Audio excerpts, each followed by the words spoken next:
నేటి కాలంలో మనం చూస్తూ ఉంటే పెద్దలని గౌరవించటం లేదు.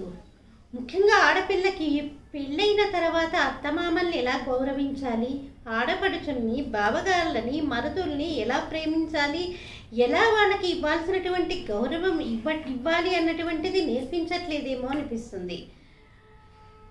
మామగారికి ఒక కోడలు అన్నం పెడుతూ ఉంది. మామగారు అమ్మ పెరిగేయమ్మ అనగానే మామగారికి పెరుగు లేదండి అని మజ్జిగ పోస్తుంది. ఇది అప్పుడే వ్యాపారం ముగించుకొని వస్తున్నటువంటి కొడుకు ఈ సంభాషణ అంతా వింటాడు. ఒక్కసారి కొడుకు మనసు చివుక్కుమంటుంది. అయ్యో నా తండ్రి ఎన్ని కష్టాలు ఓర్చుకొని నన్ను పెంచాడు. ఎండనక వాననక ఎంతో కష్టపడి ఈ వ్యాపారాన్ని ఇంత వృద్ధిలోనికి తీసుకొచ్చాడే. అమ్మ చనిపోయిన తర్వాత ఎంతోమంది తనని వివాహం చేసుకోమని చెప్పినప్పటికీ కూడా వివాహం చేసుకోలేదే అని ఆలోచిస్తూనే లోపలికి వచ్చాడు. లోపలికి వచ్చిన తర్వాత వాళ్ళిద్దరు భార్యాభర్తలు భోజనం చేస్తున్నారు. అప్పుడు చక్కగా గట్టగా మీగడ పెరుగు తీసుకొచ్చి భార్య వడ్డిస్తుంది. వెంటనే ఆయనకి భర్తకు అర్థమవుతుంది భార్య యొక్క మనసు. వెంటనే అడిగేస్తే ఏదో ఒక సాకు చెప్తుంది, అంతేకాని ఆవిడ ప్రవర్తనలో మార్పు తీసుకురాలేడు కదా. అయ్యో తన తండ్రి పడ్డటువంటి కష్టాన్ని గుర్తు చేసుకుంటూ మదన పడుతూనే ఆ రోజంతా కూడా నిద్రపోడు. తల్లి తండ్రి తానే అయి పెంచాడే, ఈరోజు నేను నా తండ్రికి పెరిగేసే అన్నం పెట్టలేకపోతున్నానే, రేపు పొద్దున ఆయన పరిస్థితి ఏంటి, ఆయన లేవలేనటువంటి పరిస్థితుల్లో ఇంకా ఎంత దారుణంగా ఆయన పరిస్థితి మారిపోతుందేమో అన్నటువంటి బాధతోటి నిద్ర పట్టక తెల్లవారుజామునే ఒక నిర్ణయానికి వచ్చి తండ్రిని నిద్రలేపి వాళ్ళ ఊరికే 2 ఊళ్ళ పక్కన ఉన్నటువంటి ఒక ఇంట్లో అన్ని వసతులతోటి ఆయనకి ఒక ఇంటిని ఏర్పాటు చేసి, నాన్నగారు నేను 2 రోజుల్లో మిమ్మల్ని వచ్చి తీసుకెళ్తానని చెప్పి అక్కడ నుంచి ఇంటికి వచ్చి మామూలుగానే ఆయన కార్యక్రమాలు చేసుకుంటూ ఉంటాడు కొడుకు. కోడలు అడుగుతుంది, ఏమండి ఏంటండి మీ నాన్నగారు కనిపించట్లేదు, మావయ్య గారు కనిపించట్లేదు అనగానే, ఏమో నాకు తెలీదు, ఎటైనా వెళ్ళారేమో వచ్చేస్తారులే సాయంకాలానికి అని చెప్పాడే కానీ జరిగినటువంటి విషయాన్ని ఆయన చెప్పలేదు.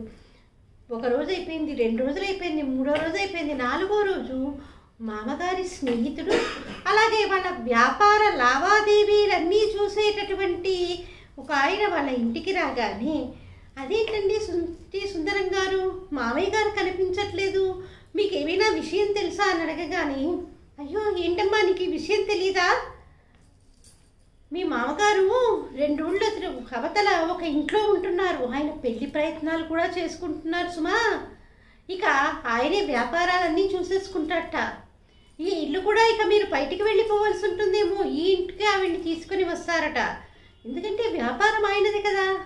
ఈ విషయం తెలిసి నీ భర్త కూడా మదన పడుతున్నాడమ్మా, ఎలా పిల్లల్ని పోషించాలా, ఇంత హాయిగా బతుకుతున్నామే, ఇంత లగ్జరీ లైఫ్ లీడ్ చేస్తున్నామే, ఇదంతా మా నాన్నగారు పెట్టినటువంటి భిక్ష, ఇప్పుడు ఆయన బయటికి వెళ్ళిపో అంటే నా పరిస్థితి ఏంటి, నా పిల్లల్ని నేను ఇదివరకట్లాగా నేను పోషించగలుగుతానా, వివాహమైన తర్వాత ఇక ప్రతిదీ కూడా పిన్నిని అడిగే తీసుకోవాలి కదా అని ఆయన కూడా మదన పడుతున్నాడమ్మా అని చెప్పగానే ఒక్కసారి ఆవిడకి జ్ఞానోదయం అవుతుంది.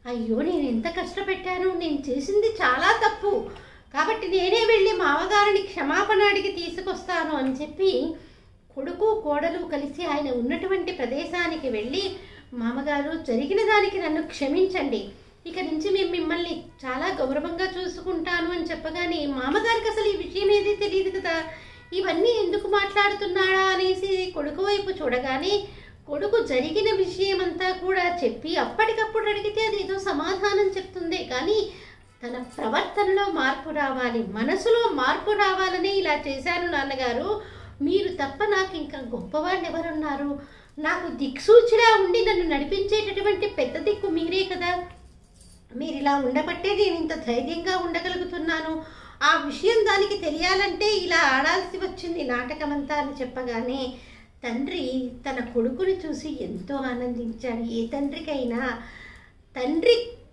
యొక్క విలువ తెలుసుకొని తన భార్య చిన్న చూపు చూస్తే ఈ రకంగా ప్రవర్తించాడంటే ఎంత గర్వంగా ఉంటుందండి.